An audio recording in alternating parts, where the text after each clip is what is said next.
하나님께서 오늘 우리에게 주신 말씀은 창세기 41장 37절에서 43절입니다.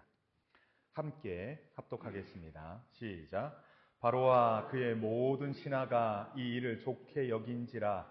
바로가 그의 신하들에게 이르되 이와 같이 하나님의 영에 감동된 사람을 우리가 어찌 찾을 수 있으리요 하고 요셉에게 이르되 하나님이 이 모든 것을 내게 보이셨으니 나와 같이 명철하고 지혜 있는 자가 없도다.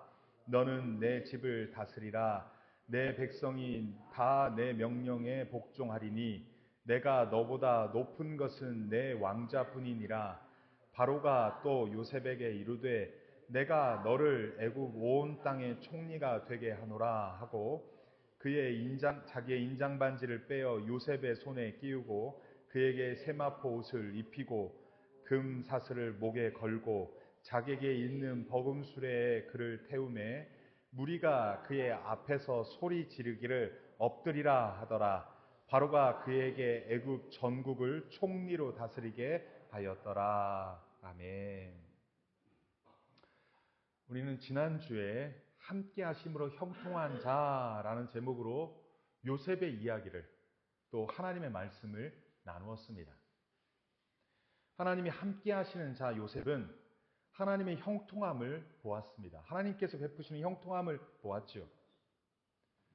그가 비록 아직 성품이 성숙하지 못하여서 사람과 사람 사이의 관계가 능하지 못했었던 적이 있습니다. 그의 젊은 날 그의 아버지나 그의 형들과 관계가 썩 좋지 못했습니다. 뿐만 아니라 그가 꾼 꿈을 조심스럽게 나누지 못하고 형들이 시기하여 죽일 위기까지도 경험했습니다. 아니, 꿈을 꾸었으면, 자기가 잘 되는 꿈을 꾸었으면 조심스럽게 얘기해도 되는데 이 마음이 상할 정도의 말들을 아무 꺼리낌 없이 해기해버리니까 형들이 이 편애받고 차별받는 것도 억울해 죽겠는데 이놈이 더 밉게 그렇게 하니까 그 형들이 어떡합니까? 죽을 위기도 처해졌었죠. 결국은 애굽 나라의 종으로 팔려가게 됐죠. 하지만 하나님께서 요셉과 함께 하심으로 애굽 나라의 종으로 팔려가도 보통의 종이 아니라 보디발의 집에 종으로 팔려갑니다. 생각해 보십시오. 베트남이나 또는 타국에서 우리나라 와서 여러 형태로 노동을 하더라고요. 보니까 배밭에서 일을 하고 복숭아밭에서 일을 하고 어떤 사람은요 세차장에서 일을 하고 어떤 사람은요 폐차장에서도 일을 하고 어떤 사람은 식당에서 저마다 다 각기 달라요. 요셉은 어떻게 했다고요? 보디발의 집에 종으로 팔려갔어요. 그게 얼마나 하나님의 은혜이고 형통함인지 그곳에서 성실함으로 열심히 일하니까 어떤 일이 벌어집니까? 그 보디발의 집에 가정총무로 세우는 일이 됩니다. 원래 그 집에는 애굽 사람들만의 종이었는데 요셉은 히브리 사람이에요. 그러니까 전혀 이방 나라 사람이에요. 타국 사람인데도 이집트 사람들을 관리하는 총무까지의 자리까지 올라간 거예요. 얼마나 하나님이 형통케 했습니까? 특별히 요셉은요, 그곳에 있으면서 형들을 원망하거나 또는 자기의 신세한탄을 한 것이 아니라 주어진 환경에서 하나님을 의지하고 하나님을 경외하고 하나님 앞에서 살려고 몸부림쳤습니다. 그래서 위기가 왔었을 때 보디발 그 주인집 아내가 동침하자 막 하면서 유혹했을 때 나는 하나님 앞에서 그럴 수 없다. 나의 주인 보디발 앞에서 내가 범죄할 수는 없지만 내 눈에 보이지 않는 하나님, 비록 보이지 않는다 할지라도 내가 어찌 하나님 앞에서 내가 범죄하리요 하면서 하나님을 경외하는 자로서 범죄하지 않고 하나님 앞에서 신실하게 살아가려고 몸부림쳤습니다. 그랬더니 어떤 일이 벌어져요? 그를 더욱더 높였죠. 그것이 하나님의 함께 하심의 복을, 형통의 복으로 누린 요셉의 모습입니다. 그런데 그것으로 끝납니까? 보디발의 아내가 하루는 사람들을 다 내쫓습니다. 그러고 자기 혼자 있어요. 그러고서 요셉이 출근할 때쯤 돼서 요셉을 유혹한 겁니다. 그래서 그와 동침하고자 그의 옷을 확 낚아챘는데 요셉이 그것을 뿌리친다고 고개를 숙이고 그냥 확 뺐는데 그때 어떤 일이 벌어집니까? 그때 당시 옷은요 원피스였습니다. 이 원피스. 그냥 한 옷으로 딱 입으니까 그가 숨으니까 그냥 옷이 홀라당 벗겨진 거예요. 그냥 속옷만 입고. 그런데 요셉이요 그것을 옷을 빼앗으려고 한 것도 아니고 그대로 도망가 버렸어요. 결과적으로 어떻습니까? 주인 아내가 요셉을 모함을 합니다. 그래서 어떡합니까? 보디발에게 당신이 데리고 온 히브리 사람이 다른 사람이 데리고 온 게 아니라 당신이 데려온 히브리 사람이 나를 겁탈하려고 했다고. 여기 보라고 이 사람의 옷을 나를 겁탈하려고 옷을 벗고 덤비는데 내가 소리쳐가지고 그를 내쫓았다고 하면서 막 그를 모함합니다. 보디발이 어떻게 합니까? 화를 냅니다. 그가 화를 내면서 요셉을 어떻게 합니까? 19절 말씀입니다. 20절 말씀인데 19절에 39장 19절에 이런 말씀이 있습니다. 그의 주인이 자기 아내가 자기에게 이르기를 당신의 종이 내게 이같이 행하였다 하는 말을 듣고 심히 노했습니다. 그러고 나서 20절에 이런 말씀이 있습니다. 이에 요셉의 주인이 그를 잡아 옥에 가두니 그의 옥은 왕의 제수를 가두는 곳이었더라. 그가 보디발이 그에게 행한 것은 옥에 가두는 일이었습니다. 화를 내서. 그런데 하나님께서 또 그에게 어떻게 형통하면 복을 주었는지 희한하게요. 그 옥, 그 감옥은 누가 갇히는 감옥이었어요? 보니까 왕의 제수를 가두는 곳이었습니다. 아니 생각을 해보세요. 왕의 제수라면 어떤 사람들일까요? 왕의 제수라면 직업이 좀 낮은 계층의 사람들일까요? 아니면 못 배운 사람들일까요? 왕 주변에는 어떤 사람들이 있습니까? 장관, 비서실장, 예? 안보비서, 대단히 유명한 사람들이 있을 거 아니에요. 학식과 지혜가 겸비된 사람들 위주로 왕 곁에는 있고 그들이 뭔가 실수하고 잘못하면 그들이 좌천돼가지고 감옥에 가두는 그 감옥에 요셉을 가둔 거예요. 요셉은 어떤 존재예요? 아니 외국 사람이에요. 이방 사람인데 그가 주인에게 범죄하여서 감옥에 가둔다면 그가 감옥에 가둘 곳이 그곳이 아니어야 되잖아요. 오늘날에도 범죄하면 이 사람들을 가두는 곳이 따로 있습니다. 청송교도소는 살인자들이 주로 갇히는 곳이고 어느 교도소는 정치범들이 주로 가두는 곳이고 저마다 다 달라요. 어디는 마약사범이 있고 어디는 성범죄 사람들이 있고 저마다 다 달라요. 그런데요 생각해 보세요. 요셉이 감옥에 갇힌 곳이 어디라고요? 왕에게 범죄한 자들이 갇히는 곳에 갇힌 겁니다. 요셉이요 형들에게 죽을 위기에 있었고 요셉이 이 애굽의 나라에 팔려왔지만 보디발의 집에 간 것도 형통한 복이지만 그가 모함을 받아서 감옥에 갇힌 것도 왕의 제수를 가는 곳이에요. 물론 그렇습니다.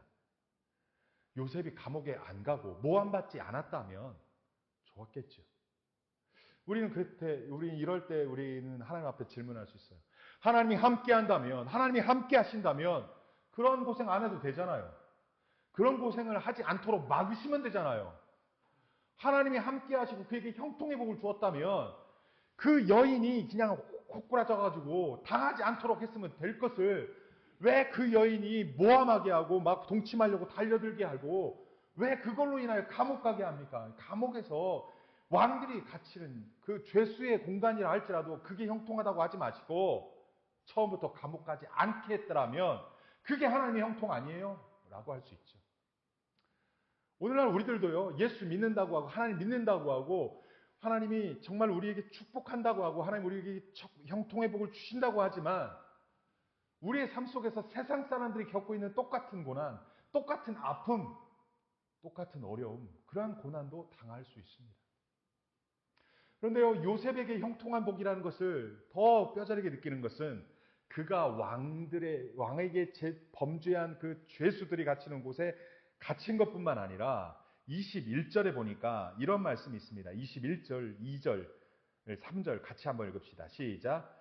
여호와께서 요셉과 함께 하시고 그에게 인자를 더하사 간수장에게 은혜를 받게 하심에 간수장이 옥중 죄수를 다 요셉의 손에 맡김으로 그 재반 사물을 요셉이 처리하고 간수장은 그에게 손에 맡긴 것을 무엇이든지 살펴보지 아니하였으니 이는 여호와께서 요셉과 함께 하심이라. 여호와께서 그를 범사에 형통하게 하셨더라. 처음부터 감옥에 안 보냈으면 되는데 감옥에 가게 됐어요. 그런데 그곳에서도 하나님이 그와 함께 하셨어요. 하나님이 함께 하시니까요, 그 상황이 어떻게 되든지 간에, 그 형편이 어떻게 되든지 간에 하나님께서 그를 지키시고 보호하십니다. 더 놀라운 단어는 여기에서 이 단어입니다. 여호와께서 요셉과 함께 하시고 그에게 뭐를 더하셨습니까? 인자를 더했어요. 하나님이 함께 하시는데 특별히요, 요셉에게 뭘 더했냐면 인자를 더했대요. 인자는 하나님의 특별한 사랑이에요. 특별히 하나님과 관계 안에 있는 사람들에게 베푸는 하나님의 특별한 사랑이에요. 자, 하나님의 복이 없어도 잘 먹고 잘 사는 사람들은, 그 사람들은 하나님을 간절히 필요로 할까요? 안 할까요? 하나님 없어도 난 잘 살 수 있어. 내 지혜로 잘 됐어. 내 노력으로 잘 됐어. 그런 사람은 하나님이 더 큰 은혜와 더 큰 인자를 베풀까요? 안 베풀까요? 안 해도 되는 사람들이에요. 안 해도. 하나님에게는 특별하게 어떤 사람들에게 인자를 더 베푸냐면 하나님을 믿고 믿음으로 살려고 몸부림치는데 희한하게 특별하게 당하지 않아도 될 고난을 당하는 자. 믿음으로 살다 보니까 믿음으로 살려고 하는데 희한하게 안 되는 자.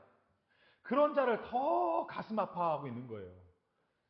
부모들이 5명의 자식을 낳았다고 치자고요. 특별히 잘 되고 잘 나가는 자식들은 걱정이 안 돼요. 아이고 잘 됐다 그래요.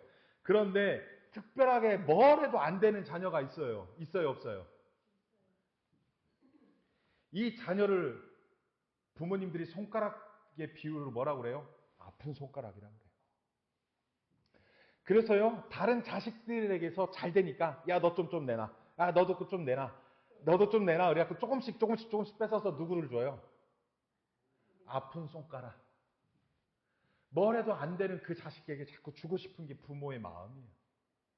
하나님에게는 요셉이 어떤 자식일까요? 얘가 믿음으로 살려고 하나님 앞에서 범죄하지 않으려고 그 주인집 그 여인에게 몸부림치면서 모함을 당할지언정 하나님 앞에서 범죄하지 않았어요. 그렇게 믿음으로 살고 그렇게 하나님 앞에 살려고 몸부림쳤는데 그가 감옥에 갇힌 거예요. 그러니까 하나님께서 그를 사랑하시되 어떻게 사랑해요? 대충 사랑하지 않고 더 사랑하려고 하는 거예요. 거기를 표현을 성경은 뭐라고 하냐면 그에게 인자를 더 하셨더라. 하나만 준 게 아니라 인자를 2개 주고 3개 주고 4개 주고 5개 주고 더 주고 싶은 거예요. 여러분 믿음으로 사는데 믿음으로 살아가려고 하는데 고난이 있습니까? 참 부모 형제에게 또는 세상의 경제적인 어려움으로 또는 특별하게 인간관계 안에서 불편함이나 어려움이 있습니까? 그것도요, 내가 잘못해서 당하는 고난이 아니라 내가 믿음으로 살려고, 내가 말씀대로 살려고, 내가 성실하게 살려고, 그렇게 살려고 했는데 당하는 고난이 혹 있습니까? 그런 어려움이 있습니까? 그런 자에게 하나님께서 인자를 베푸시는데 어떻게 베푸시냐면 인자를 더하여 베푸시는 줄 믿습니다. 우리 하나님이 그런 하나님이시라고요. 하나님 앞에서 믿음으로 살려고 몸부림치며 하나님 앞에서 정직하게 살려고 몸부림치며 어찌하든지 내가 당하는 고난과 어찌하든지 당하는 힘듦과 어찌하든지 당하는 그 모함이 있다 할지라도 내가 모함을 당한다 할지라도 내가 부모 형제한테 내가 세상 속에서 몸부림치며 살아가는데 정직하게 살려고 하는데 당하는 고난 앞에 하나님은 인자를 더하시는 하나님이신 줄 믿습니다. 여러분 우리가 그 믿음 갖고 하나님 믿는 거예요. 요셉이 감옥 갇혔으니까 아이 진짜 내가 하나님 괜히 믿었네. 에이씨 그때 그냥 주인집 아내가 그냥 동침하자는 거 그냥 눈 딱 감고 동침할 거예요. 그냥 그러면 내가 그냥 더 탄탄대로 더 잘 될 건데 그렇게 후회했을까요? 그렇게 후회하는 게 맞을까요? 혹자는 갈등합니다. 인생을 살아온 수십 년의 뒤로 돌아보면서 내가 그때 그럴 걸, 내가 그때 그렇게 할 걸이라고 우리는 생각할 때가 많습니다. 저도 인생을 이만큼 살아가다 보니까 그때 내가 이 길 선택하고 이 길 할 걸, 그때 내가 이 선택하지 말고 이거 선택할 거라는 후회가 있었어요. 여러분들에게 있지 않을까 싶습니다. 오늘은 또 우리가 살아보지 않은 인생을 또 살아갑니다. 또 여전히 겪어보지 않은 사람들을 또 겪습니다. 그 속에서 우리는 어떻게 살아야 되겠습니까? 혹 모함을 당한다 할지라도, 혹 내가 보디발의 집에 주인집 총무의 옷이 벗겨진다 할지라도, 그래서 내가 옷을 주워 입는 것이 죄수의 옷을 입는다 할지라도, 내가 하나님 앞에서 모함을 당하고 더 비천한 옷을 입는다 할지라도 하나님 앞에서 어떻게 살 것인지를 성경은 우리에게 도전하고 있습니다. 그럼에도 불구하고 하나님 앞에 믿음을 지키고, 그럼에도 불구하고 어찌하든지 그 모함을 받든지 어찌하든지 그렇게 인생이 무너질 것 같은 그 힘든 고난을 당한다 할지라도 말씀 앞에서, 믿음 앞에서, 하나님 앞에서 살려고 했던 그 몸부림치는 자를 하나님이 외면하지 아니하시고 그에게 인자를 더 베푸셔서 그에게 마치 간수장 바로 밑에서 보디발에 대해서 총무 역할을 했듯이 간수장 바로 밑에서 모든 것들을 관장하는 자가 됩니다. 그에게 더 큰 은혜가 주어집니다. 40장 4절에 보면 친위대장이 요셉에게 그들을 수종들게 하며 보디발의 집 감옥에 애구방 술 맡은 관원장, 떡 굽는 관원장, 바로왕에게 있어서 높은 신하였던 자들이 바로왕에게 범죄하여 감옥에 갇혔는데, 특별히 친위대장이 요셉, 네가 이 두 분을 잘 섬겨줘라 라고 지시했습니다. 저는 이 말씀을 보면서 친위대장 보디발이 정말로 요셉을, 요셉이 그 보디발의 아내를 강간하려고 덤볐다는 그 모함을 믿었을까 안 믿었을까? 안 믿었을 거라고 봐요. 만약에 요셉이 정말로 그러한 죄를 저지른 사람이었다면 이러한 귀한 일을 맡기지 않았을 거예요. 그를 죽이고도 남았을 거예요. 그런데 요셉의 됨됨이도 알았고 하나님이 그와 함께 하신다는 것도 알았던 보디발이 아내에게 모함을 받자 아내 편도 들어주고 요셉 편도 들어주기 위해서 요셉을 아내로부터 격리시킨 거 아닐까, 그런 생각이 좀 들었습니다. 친위대장은 그래서 요셉에게 그에게 특별한 일을 맡깁니다. 왕의 특별한 신하들인 떡 맡은 관원장과 술 맡은 관원장. 그런데요, 요셉이 보디발의 집에서는 전체적인 총무의 일을 관장하고 일을 관장했다면 감옥에서는 무슨 일을 하냐면 사람을 섬기는 일을 합니다. 사람의 안색을 살피고 그 사람의 피로를 채워주고 그 사람의 마음을 살피고 그 사람의 마음을 돕게 하는 일, 이걸 한 거예요. 요셉에 있어서 두 군데에서 특별하게 13년 동안 종살이를 했는데, 한 번은 보디발의 집에서 종살이를 했다면 한 번은요, 보디발의 집 안에 있는 왕의 신하들이 갇히는 감옥 안에서 섬기는 일을 했어요. 특별히 사람을 섬기는 일.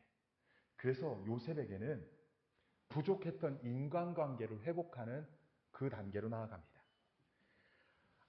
특별히요, 그 두 명의 그 관원장들을 섬기는데 6절 말씀에 보면 이런 말씀이 있습니다. 아침에 요셉이 들어가 보니 그들에게 무엇이 있어요? 근심의 빛이 있다는 거예요.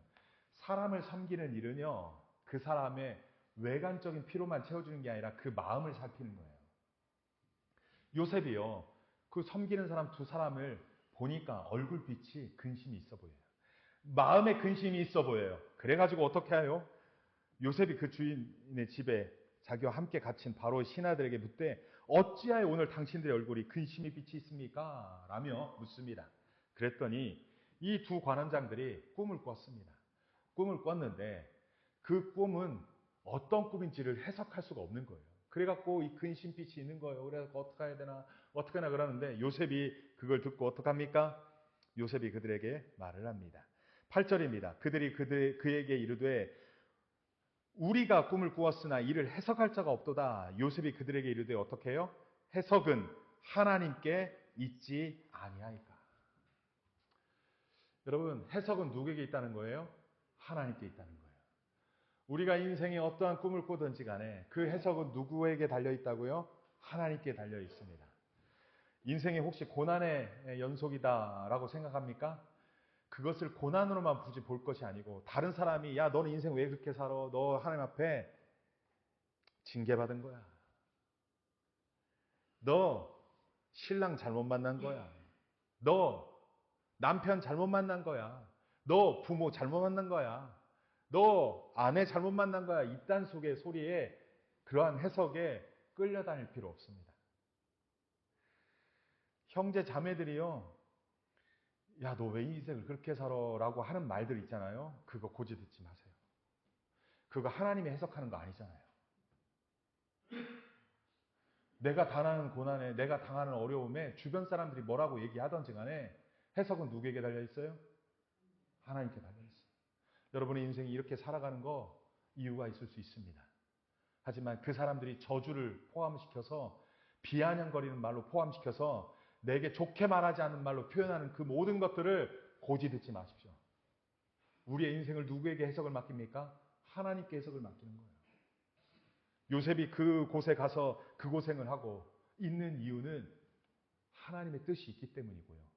술 맡은 관원장, 떡 맡은 관원장이 그곳에 있는 이유는 하나님의 또 다른 이유가 있어서 그렇습니다. 보십시오. 9절입니다. 술 맡은 관원장이 그의 꿈을 요셉에게 말하였는데 쭉 여차여차해서 일을 냈어요. 그랬더니 요셉이 그에게 해석하는 꿈의 해석은 12절부터입니다. 우리 12절부터 15절까지 같이 한번 읽겠습니다. 시작. 요셉이 그에게 이르되 이 해석이 이러하니 세 가지는 사흘이라. 지금부터 사흘 안에 바로가 당신의 머리를 들고 당신의 전직을 회복시키리니 당신이 그 전에 술 맡은 자가 되었을 때에 하던 것 같이 바로의 잔을 그의 손에 드리게 되리이다. 당신이 잘 되시거든 나를 생각하고 내게 은혜를 베풀어서 내 사정을 바로에게 아뢰어 이 집에서 나를 건져주소서. 남은 히브리 땅에서 끌려온 자요 여기서도 옥에 갇힐 일을 행하지 아니하였나이다.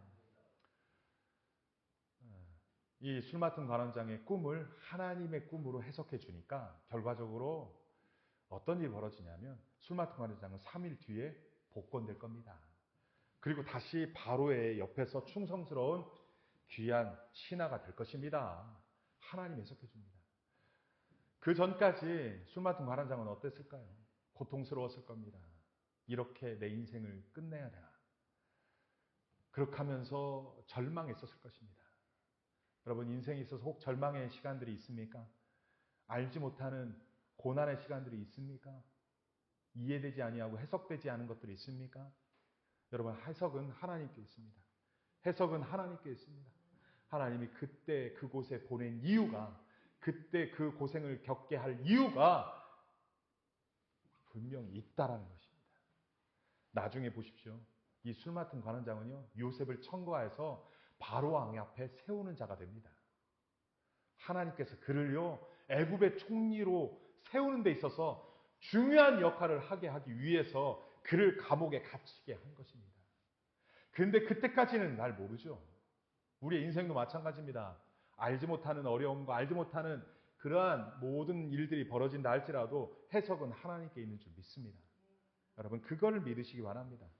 또 반면에 떡 굽는 관원장은 그의 꿈을 내놓습니다. 그랬더니 그의 꿈을 해석해 줍니다. 18절 이하입니다. 요셉이 대답하여 이르되 그 해석은 이러한데 사흘 뒤에 당신도 바로 앞에서 머리를 들고 당신이 바로 앞에 나갈 것이지만 어떻게 되냐면 20절입니다.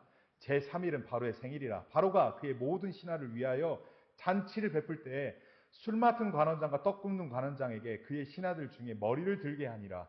바로의 술 맡은 관원장은 전직이 회복되함에 그가 잔을 바로의 손에 받들어 드리고 떡 굽는 관원장은 매달리니 요셉이 그들에게 해석함과 같이 되었으나 술 맡은 관원장은 이 요셉을 기억하지 못하고 그러기셨더라.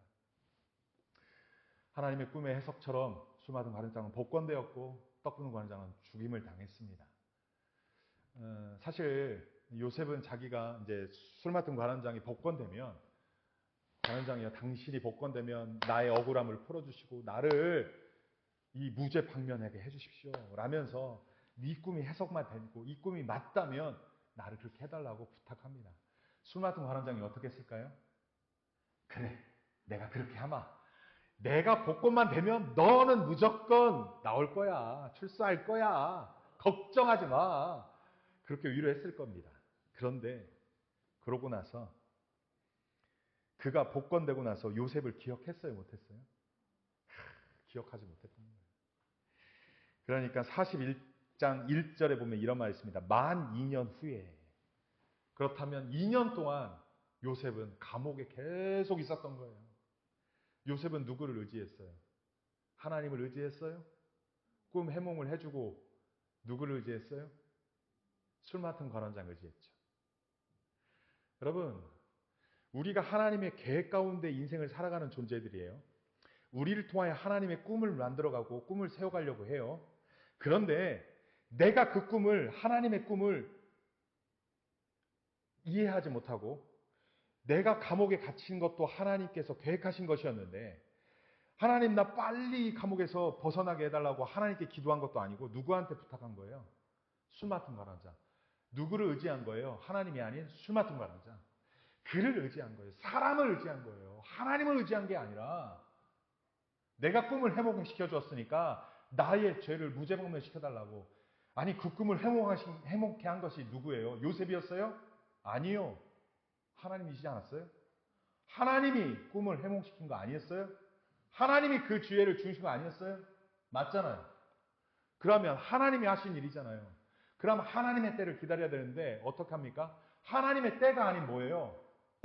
나를 건져주세요. 요셉에게 있어서 그 2년이 얼마나 지옥 같았을까요? 얼마나 힘들었을까요? 그리고 배신감도. 믿었던 그 술 맡은 관원장. 세상에 믿을 사람 한 명도 없다라고 했을 거 아닙니까? 그런데요, 하나님은 술 맡은 관원장과 떡 맡은 관원장만을 통하여서가 아니라 하나님은 그가 감옥에서 있는 동안 애굽의 정치와 애굽의 경제와 애굽의 문화와 애굽을 다스릴 수 있는 그 애굽을 다스리던 사람들이 감옥에 갇히며 그들을 통하여 지혜를 배우고 그들을 통하여 지식을 배우고 그들을 통하여 학문을 배워서 그를 하나님께서 애굽의 총리 역할을 제대로 할 수 있는 사람으로 만들기 위하여 감옥에 보낸 거예요. 다른 말로 말하면 요셉을요, 보디발에 있는 감옥 학교에 보냈는데 그 감옥 학교는 바로 밑에서 애굽을 통치하는 신하들의 요직들에 있는 자들을 감옥에 불러들여서 요셉을 과외시킨 거예요. 요셉을 개인 과외시켰던 거예요. 그래서 돈을 어떻게 벌고 애굽의 경제는 어떻게 움직이고 애굽 나라의 통치는 어떻게 되어져 가고 애굽의 문화는 어떤지를 그것을 알게 하고 깨닫게 하고 그 지식을 충족시킨 거예요. 만약에 2년 이내에 술 맡은 관원장이 나가서 요셉을 기억해서 그가 나갔으면 요셉은 어떻게 됐을까요? 요셉의 인생은. 꿈 해몽가로서는 성공했을 거예요. 돈 좀 벌었을 거예요. 하지만 애굽의 총리는 되지 못했을 겁니다. 하나님은요, 요셉에게 꿈을 주었는데 그게 요셉 개인의 꿈이 아니라 하나님의 꿈입니다. 하나님은 우리 각 사람에게 하나님의 꿈을 꾸게 하십니다. 근데 사람들은 착각합니다. 자기의 꿈으로. 그런데 하나님이 우리 개인에게 하나님의 꿈을 주십니다. 하나님이 너를 통하여 일하실 거고 하나님이 너를 통하여서 무엇을 할 것이다라는 꿈을 꿉니다. 그런데 문제는요, 그걸 내 꿈이라고 생각하고 내가 무엇인가 하려고 했던 것이 문제라는 거예요. 하나님은 그 사람을 꿈꾸게 하시고 그를 준비시키시고 그를 훈련시켜서 마침내 그를 통하여서 하나님의 꿈을, 하나님의 계획을, 하나님의 뜻을 이루기 위해서 요셉에게 꿈을 주었던 것이고 요셉을 보디발의 집에 종으로 보냈고 요셉을 감옥에 보내어서 그곳에서 학문과 지혜와 그 모든 것들을 배우게 하신 것입니다. 결과적으로 그러한 모든 세월을 겪고 나서 그러고 나서 드디어 2년이 지난 후에 바로에게 하나님께서 꿈을 꾸게 합니다. 그에게 두 가지의 꿈을 꾸게 하시는데 그 꿈을 꾸고 해석할 자를 바로왕이 찾습니다. 2절부터 봅시다. 그 나일강의 꿈을 꾼즉 자기가 나일강에 서 있는데 보니 아름답고 살찐 암소 7 암소가 강가에서 올라와 갈밭에서 뜯어먹고 그 뒤에 또 흉하고 파리한 다른 7 암소가 나일강에서 올라와서 그 소와 함께 나일 강가에 서 있더니 그 흉하고 파리한 소가 그 아름답고 살찐 7 소를 잡아먹은지라. 바로가 또 깨었다가 다시 잠이 들어 꿈을 꾸니 한 줄기에 무성하고 충실한 7 이삭이 나오고 그 위에 또 가늘고 동풍에 마른 7 이삭이 나오더니 그 가는 7 이삭이 무성하고 충실한 7 이삭을 삼킨지라. 바로가 깬즈 꿈이라. 이 두 가지의 꿈을 꾸니까 이제 바로가 난리가 난 거예요. 야, 애굽의 꿈 해몽가들 다 불러들여.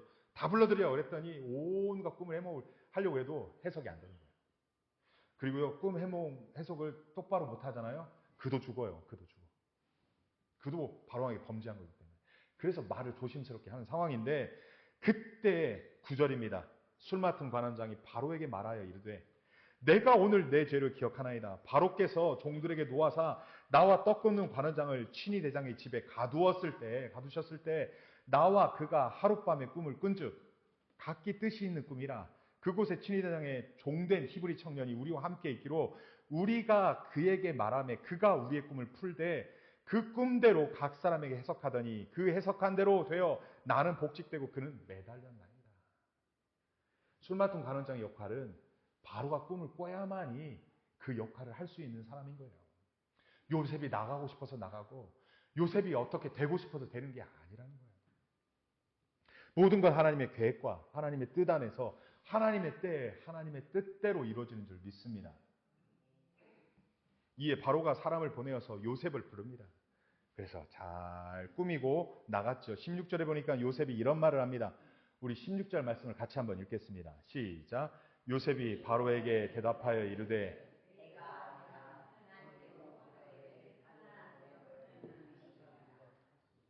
내가 들은즉 너는 꿈을 들으면 능히 푼다 하더라. 그렇게 말하니까 요셉이 대답한 말이 그렇습니다. 내가 아닙니다. 하나님께서 바로에게 편안한 대답을 하실 것입니다. 꿈의 해몽 역시 하나님입니다. 내가 아닙니다. 내가 아닙니다. 앞전에 술 맡은 관원장, 떡 맡은 관원장은 말해보십시오. 모든 꿈을 하나님께서 해석하지만 나에게 말해보십시오라고 얘기를 했는데 여기에서의 요셉의 태도는 변합니다. 하나님께서 바로에게 편안하게 대답하실 것입니다. 내가 대답하는 게 아니라 누가요? 하나님이. 하나님을 높입니다. 요셉이 하나님을 높여서 말을 합니다. 그리고 꿈을 듣습니다. 그랬더니 요셉이 해몽을 합니다. 25절입니다. 25절부터 우리 같이 한번 읽어보겠습니다. 28절까지 읽겠습니다. 시작. 요셉이 바로에게 아뢰되 바로의 꿈은 하나라. 하나님이 그가 하실 일을 바로에게 보이심이니이다. 7 좋은 암소는 7 회여 7 좋은 이삭도 7 회니 그 꿈은 하나라. 그 후에 올라온 파리하고 흉한 7 소는 7년이요 동풍에 말라 속이 빈 7 이삭도 7회 흉년이니 내가 바로에게 이르기를 하나님이 그가 하실 일을 바로에게 보이신다 함이 이것이라. 29절부터요. 온 애굽 땅에 7회 큰 풍년이 있겠고 후에 7회 흉년이 있으므로 애굽 땅에 있던 풍년이 다 잊어버리게 되고 그 땅이 큰 그 기근으로 망하리니 후에 든 그 흉년이 너무 심함으로 이전 풍년을 이 땅에서 기억하지 못하게 되리이다. 바로께서 꿈을 2번 겹쳐 꾸신 것은 하나님이 이 일을 정하셨습니다. 하나님이 속히 행하시리니. 자, 여기까지요. 이 꿈은 하나님이 반드시 행한다는 거예요? 안 한다는 거예요? 반드시 행한대요. 7년 동안 풍년이 올 것이고 그 뒤에 7년 동안 흉년이 올 것인데 그 7년 동안 흉년이 오면 앞전에 있던 풍년을 다 잡아먹고 애굽은 망할 것입니다. 이게 꿈에 대한 해몽이에요. 하나님이 이 일은 작정하신 거고 반드시 행할 거라고 말합니다. 자, 여기까지 말하는 건 팩트, 사실입니다. 많은 사람들이 여기까지는 일합니다. 우리 옆 사람에게 또는 우리 주위 사람들에게 그거 봐, 하나님이 너에게 징계했어. 그거 봐, 하나님이 너에게 이렇게 했어. 맞을 수도 있어요. 그런데 그렇게 저주에만 쏟아붓는 사람들은 믿지 마세요. 해석이 있어야 되지만 그 해석만 있는 게 아니라 대안도 있어야 돼요. 대안이 없는 해석만 내뱉는 것은 무책임한 거예요.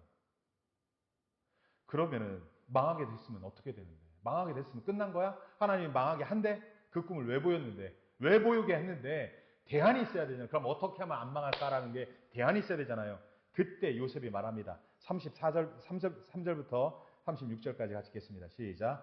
이제 바로께서는 명철하고 지혜 있는 사람을 택하여 애굽 땅을 다스리게 하시고 바로께서는 또 이같이 행하사 나라 안에 감독관들을 두어 그 7해 풍년에 애굽 땅의 5분의 1을 거두되 그들로 장차 올 풍년의 모든 곡식을 거두고 그 곡물을 바로의 손에 돌려 양식을 위하여 각 성읍에 싹아 두게 하소서. 이와 같이 그 곡물을 이 땅에 저장하여 애굽 땅에 임할 7해 흉년에 대비하시면 땅이 이 흉년으로 말미암아 망하지 아니하리이다.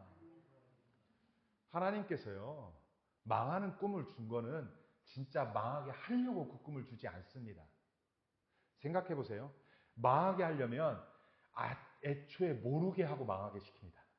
그 꿈도 못 꾸게 합니다. 그 사실도 모르게 합니다. 그런데 그 꿈을 알게 한 이유는 뭐라고요? 너희에게 길을, 너희에게 소망을, 너희에게 대안을 제시하기 위함입니다. 여러분, 하나님의 징계의 말씀을 듣잖아요. 아유, 목사가 돼가지고 맨날 징계의 말만 주고 축복의 말은 안 주고 이렇게 대하는 게 아니에요. 징계의 말을 하나님께서 주는 이유는요, 그 사람이 그 징계의 말을 듣고 진짜 징계당하지 않게 하기 위해서, 하나님이 징계당하지 않게 하기 위해서 주는 말씀이 징계의 말씀이에요. 따라서 징계의 말씀은 사랑의 말씀입니다. 따라서 징계의 말씀은 그를 살리려고 하는 말씀이에요. 바룩이 준 꿈은요, 그를 망하게 하려고 준 꿈이 아니라 그 망하게 하지 않으려고 준 꿈이고, 그것을 요셉이 그 대안을 제시하게 하므로 요셉이 총리가 되는 기회가 얻습니다.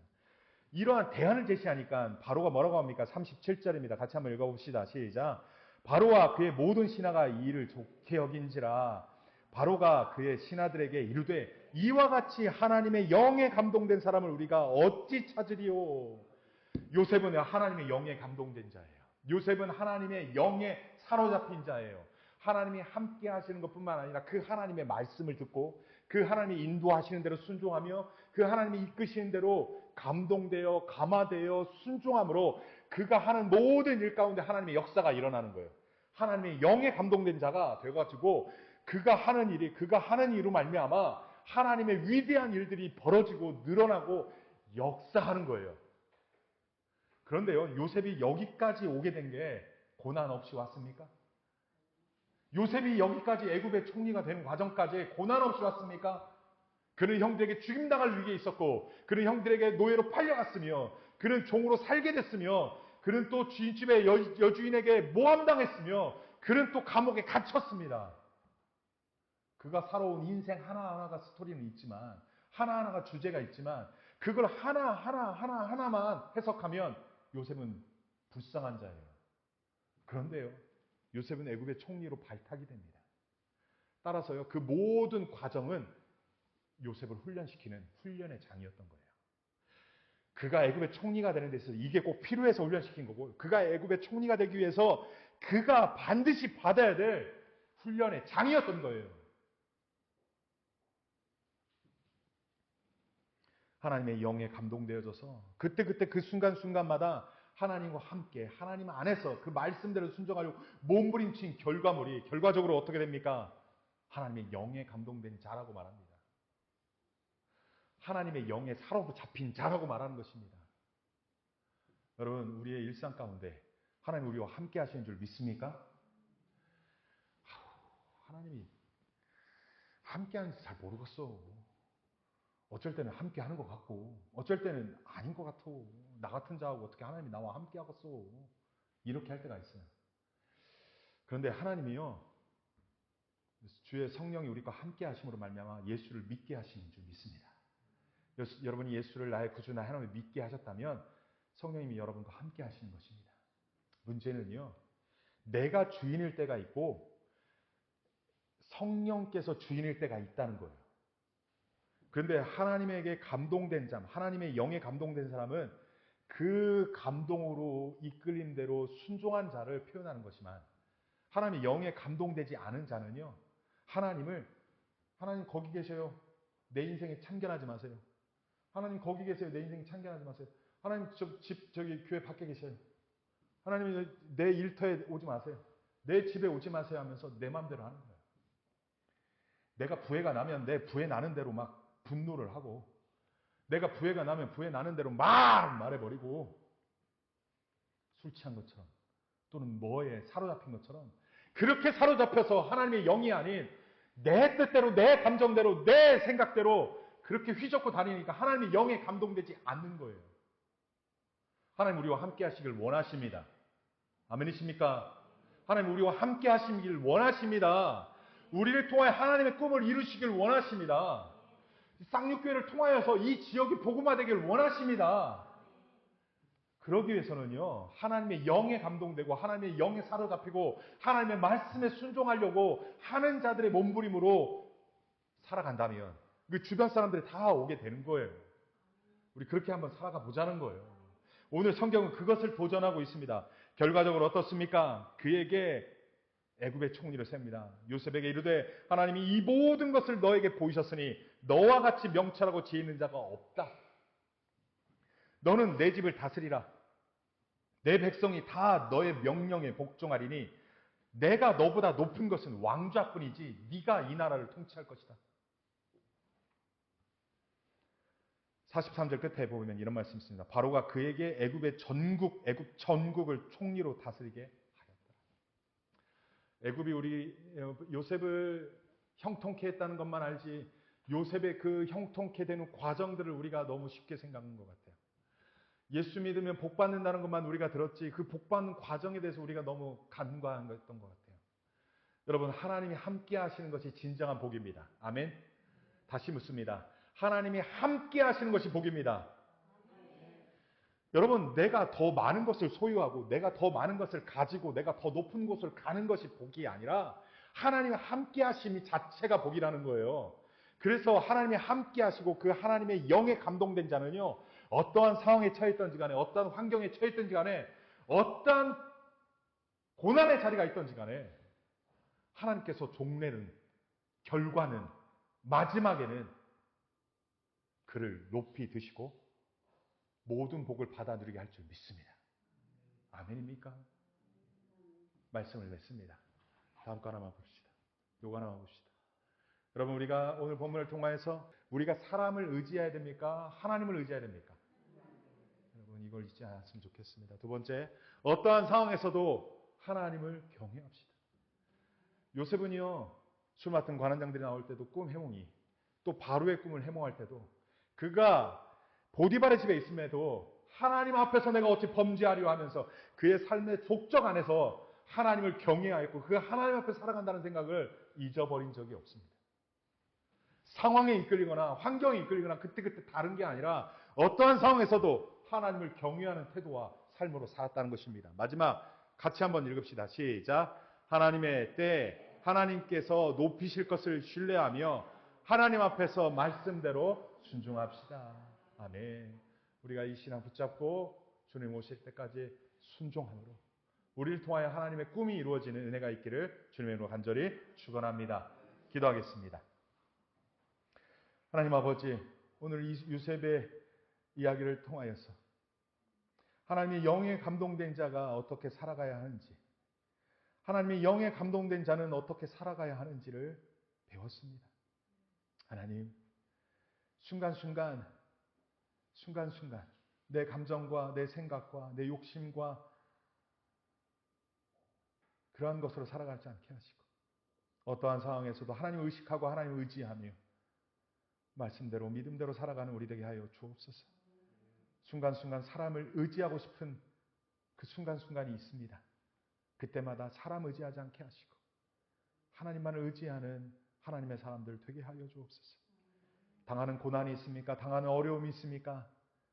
끝까지 하나님을 신뢰하며 믿음으로 살게 하시고 마침내 우리 머리를 들게 하시는 그 하나님의 은총을 보게 하여 주시옵소서. 오늘도 귀한 말씀 주셔서 감사하고 말씀대로 승리하게 소원하오며 예수님의 이름으로 기도하옵나이다. 아멘.